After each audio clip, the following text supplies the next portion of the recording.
देखते अगर वो बोल दे कि बिहारी जी चलो हमारे साथ, बिहारी जी उसके साथ ही चले जाए।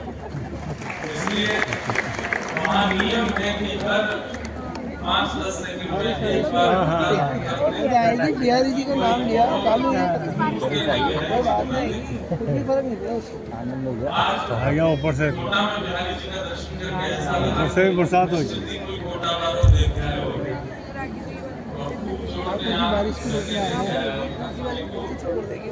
वही के काजे श्री वृंदावन बिहारी लाल कोटा में विराजमान ऐसे सुंदर झांकी, ऐसे सुंदर, बिल्कुल जैसे हमारे वृंदावन बिहारी लाल है वैसे ही छवि, वैसा ही स्वरूप श्री बिहारी जी का यहाँ देखने।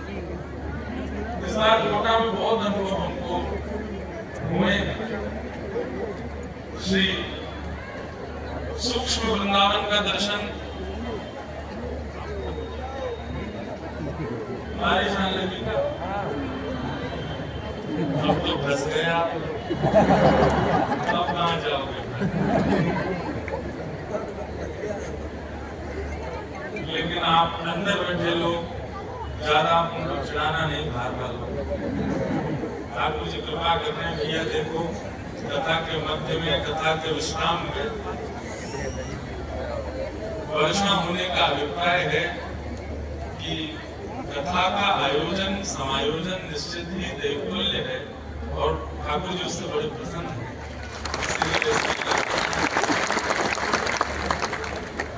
आज तो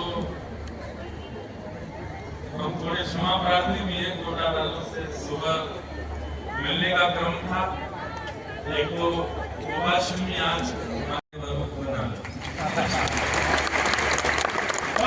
आपके बच्चे और आप लोग किसी व्यसनी को तो नहीं, आप लोग व्यसनियों के पीछे भागते हैं, करोड़ों रुपया लेकर छोटे से काम करते हैं, उससे पीछे छोटी सी गोदा हाथी और पिताजी के द्वारा सिद्ध की गई माला उसको लेकर के और अपने गले में पहन लेते, पहन के खूब देर आनंद करते हैं। खूब उनको पता था कि रंगनाथ भगवान को जाने वाली है। तो जब रंगनाथ भगवान को देखती थी तो ये भाव होता था कि ये मेरे पतिदेव हैं, ये मेरे प्रियतम हैं।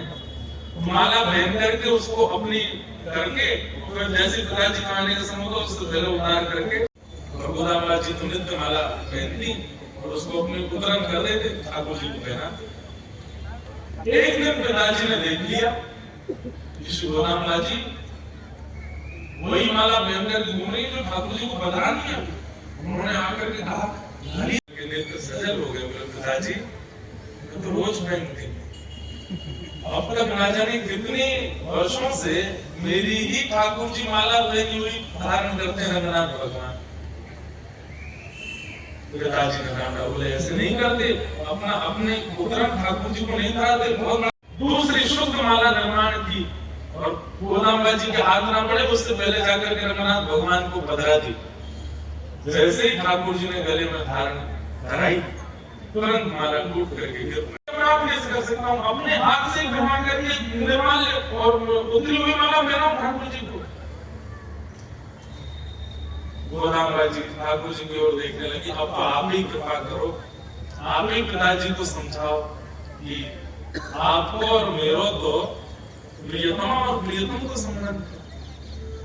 और श्री रंगनाथ भगवान ने प्रकट होकर के उनके पिताजी को आज्ञा दी, आप संकोच मत कीजिए, माला जी गोदा को धराइए और उनकी उतार के हमको पहनाओ, क्योंकि वो हमें प्रियतम मानते हैं इसलिए हम भी उनको प्रियतम मानते। और प्रियतम की माला धारण करने में कोई अपराध नहीं। नेत्र सजल हो गए, बोले ठाकुर जी अब प्रियतमा मानते ही हैं तो फिर पूर्ण रूपेण स्वीकार भी कर लीजिए और उसके लिए जो नियम साधन हो वो करिए। तो फिर 1 मास पर्यंत का धनुर्मास व्रत गोदाम्बा जी को बताया और श्री गोदाम्बा जी नित्य व्रत करती हैं और दिव्य प्रबंध की भाषा में है, लिपि साउथ की है पर बड़ी अद्भुत है। उन गाथाओं को गा करके जो भी कन्या, जो भी पुरुष 30 दिन का व्रत कर लेता है, उसको फलस्वरूप क्या प्राप्त होता है? सुनो, 30 दिन बाद जैसे ही गोदांबा जी का व्रत पूर्ण हुआ, पिताजी के स्वप्न में ठाकुर जी आए और कहा, अब आपकी पुत्री को हम स्वीकार करेंगे, इनका स्वयंवर करो। बोले स्वयंवर क्या करना? जब आप स्वीकार कर ही चुके हो, जब आप मान ही चुके हो कि आप इनको स्वीकार करोगे पत्नी रूप में, तो आप आ जाइए स्वयंवर में। तो बहुत सारे बार आते। बोले आपकी जो गृहिणी है, आपकी जो लाली गोदांबा है, उन्होंने इतना सुंदर, चाहे वो वेंकटेश तिरुपति बालाजी हैं, चाहे वो रंगनाथ हैं, चाहे वो वरदराज हैं, चाहे वो संपत कुमार हैं, किसे कहते हैं रास। ठाकुर जी में होड़ लग रही है भक्त के पास जावे की, तुम भी चलो मैं चले जाऊंगा। तो श्री गोदांबा जी के पिताजी ने पत्री बनवाई, शादी की जैसे पत्रक होती है, और प्रत्येक दिव्य देश में जाकर के ठाकुर जी को निमंत्रण देकर के आए कि हमारी लाली को ब्याह है, आप भी दुल्हा बन के आओ, क्या पता जमाल हो जाए। तिरुपति गए, रंगनाथ गए, श्री वरदराज गए, श्री संपत कुमार गए, उत्तर में बद्री विशाल गए, जगन्नाथपुरी गए, बालिकापुरी गए, सब जगह पत्र काट करके आए पिताजी सारे मंदिरों में। और हमारी लाली का स्वयंवर हो रहा है, सारे हरि, सारे ठाकुर जी आ जाओ, जो पहले पहुंचे वो से गया। पत्र पहुंच गया। अब यहाँ श्रीरंगम में विराजमान श्री रंगनाथ भगवान बड़ी चिंता में। गोदांबा जी तो हमसे प्रेम करती हैं, पर ये हमारे ही स्वरूप में सब है, और सब में होड़ लगी है। वहां जगन्नाथ जी तैयारी करे बैठे, मैं पहले पहुंचूंगा। बद्रीनाथ जी कह रहे हैं मैं तो ऊंची पहाड़ी थी, सीधी छलांग मारूंगा, दक्षिण ही पहुंचूंगा। तिरुपति जी कह रहे हैं कि मैं पहले पहुंचूंगा, पद्मावती जी नीचे भेज रही है। हम कैसे पहले पहुंचे? गरुड़ जी बोले आप हमको आगे बोले, तुमको क्या कह रहे, तुम भी तो सब जगह हो। अब तुम अकेले यहाँ विराजमान हो तो तुमसे कुछ कहें, तुम द्वारिका में भी हो, तुम बद्रीनाथ में भी हो, तुम जगन्नाथ में भी हो, सब जगह तो हो। अगर तुम हमारी बात मानो, बाकियों की मत मानना। बाकी तुम्हारी प्रतीक्षा में बैठे रहे, थोड़ा विलंब कर देना, हमको पहले पहुंचा। तो श्री गरुड़ जी बोले हमको क्या मिलेगा? बोले आपको यह मिलेगा कि आप गरुड़ जी बाहर बैठे रहते मंदिर में, हम आपको गर्भगृह में बुला लेंगे और नित्य अपने दिन रात की सेवा में अपने समीप बैठा लेंगे। और आप हमारे अंतःपुर के लिए भी दर्शन कर चुकोगे।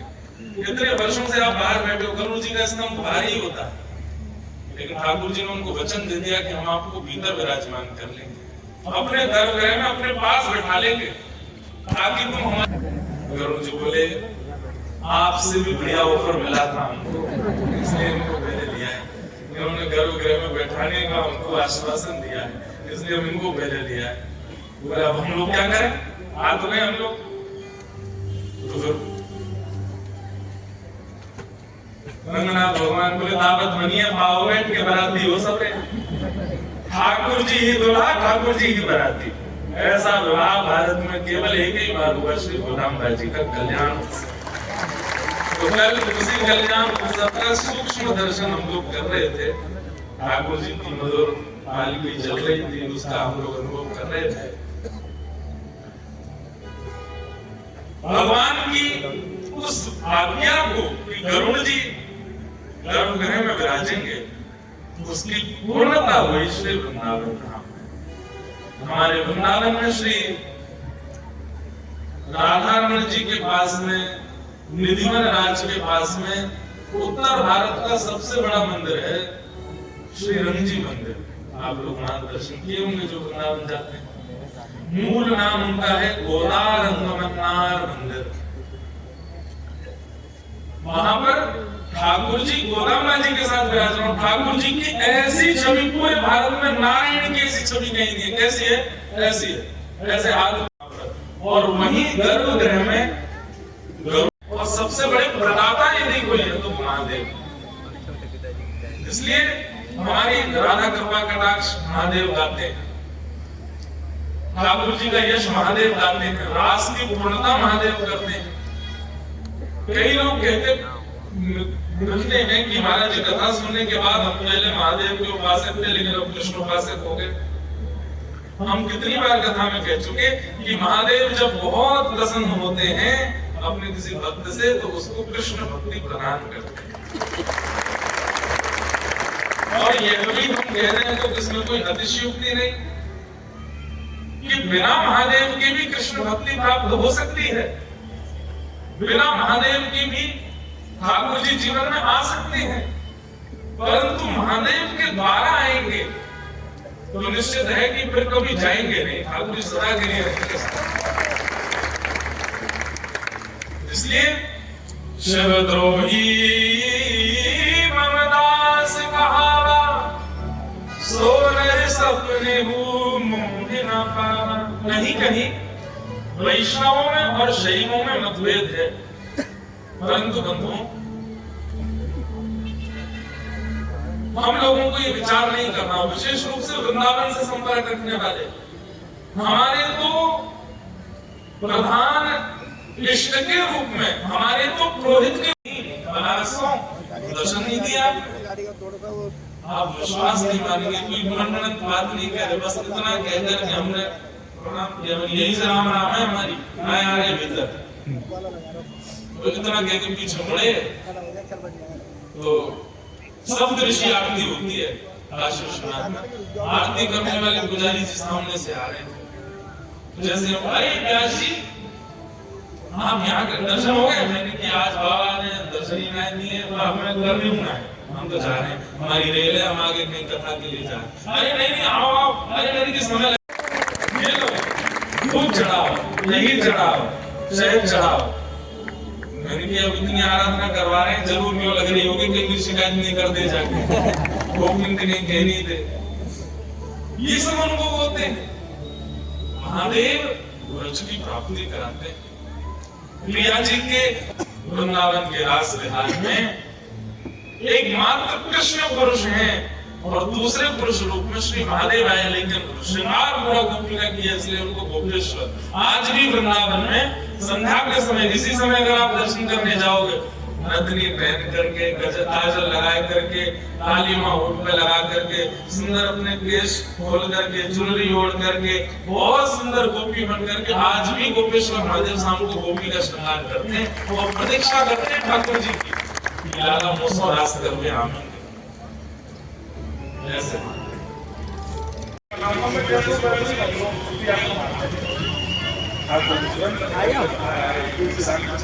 देख रहे